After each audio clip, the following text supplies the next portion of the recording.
नमस्ते बच्चों। आज की कहानी है नन्ही खो गई।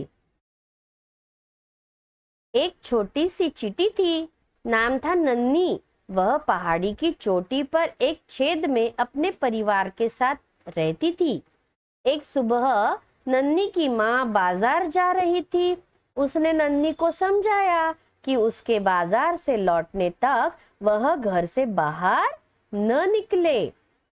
लेकिन नन्ही बहुत देर तक अपने को रोक नहीं पाई। उसने क्या किया होगा? उसने छेद से बाहर झांका। धीरे धीरे वह बाहर निकली। तब उसने पीछे मुड़कर नहीं देखा। वह पूरा दिन इधर उधर घूमती रही। वह इस नए संसार को देखना चाहती थी। वह बहुत खुश थी। दोपहर हो चुकी थी। उसे मालूम ही नहीं हुआ कि वह घास का मैदान, फलों का बगीचा और चरागाह पार करके बाग में पहुंच गई। तब नन्ही थोड़ी देर के लिए रुकी। अब वह घर कैसे लौटेगी?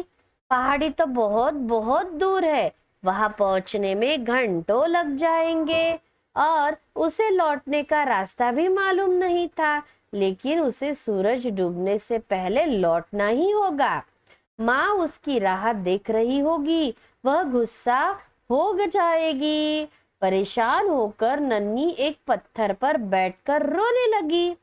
वह थक गई थी। उसे भूख भी लग रही थी। वह समय पर लौट भी नहीं पाई थी।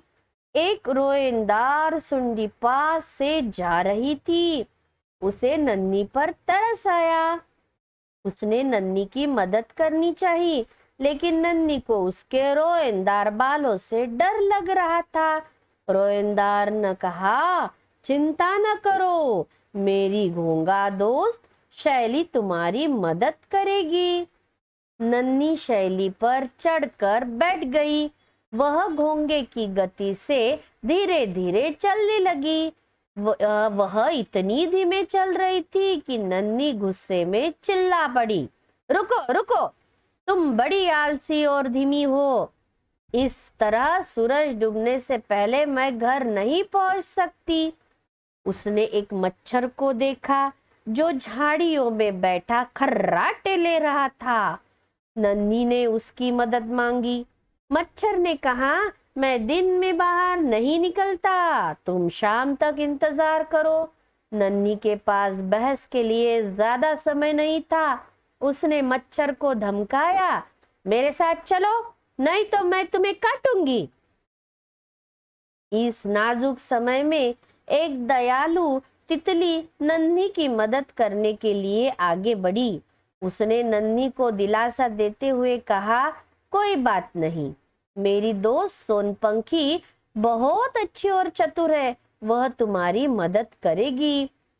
सोनपंखी सच में बहुत अच्छी थी। उसने नन्ही को विशाल बाग पार कराया और तब रुक गई। आगे दूर दूर तक हरियाली थी, हरी भरी धरती। मैं आगे नहीं जा सकती, अब टिंडा तुम्हारी मदद करेगा। सोनपंखी से उसने विदा ली और चल गई। टिंडे ने एकदम नन्ही को अपनी पीठ पर बिठाया और कहा कि वह उसे कस कर पकड़ ले। तब उसने अपनी अपनी ताकतवर पिछली टांगों के सहारे एक लंबी छलांग लगाई। हवा में वह अपने पंख फड़फड़ाता रहा और काफी दूर जाकर एक जगह रुका।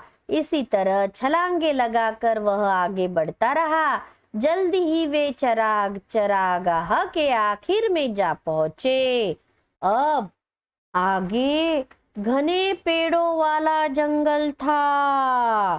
टिंडा थोड़ी देर उसी तरह रुका रहा। उन्होंने देखा कि पास से एक चिऊरा जा रहा था। नन्ही समझ गई, टिंडा अब और आगे नहीं जा सकता।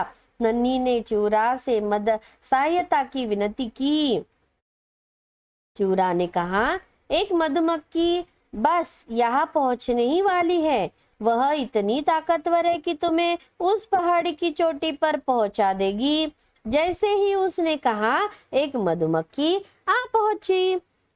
नन्ही मधुमक्खी के ऊपर बैठ गई। तब मधुमक्खी पेड़ों और घास के मैदानों के ऊपर उड़ती हुई आगे बढ़ने लगी। नन्ही खुशी से फूली नहीं समाई।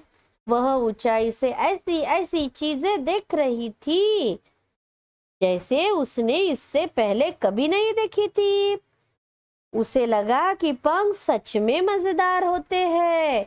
आखिर में वे पहाड़ी की चोटी पर उतर गई। माँ चींटी परेशान होकर नन्ही की राह देख रही थी। तभी नन्ही को देखकर वह बहुत खुश हुई। माँ और नन्ही दोनों ने मधुमक्खी का धन्यवाद किया। नन्ही अपनी माँ को बहुत कुछ बताना चाहती थी, अपने साहसिक कारनामे के बारे में, मदद करने वाले दोस्तों के बारे में, और आखिर में इस सब से जो उसने सीखा था उस सबक के बारे में। माता पिता का कहना हमेशा मानना चाहिए। समझ में आया ना बच्चों? इस कहानी से हमें क्या सीख मिलती है कि हमें माता पिता को बताना चाहिए, उनसे झूठ नहीं बोलना चाहिए और उनका कहा भी मानना चाहिए।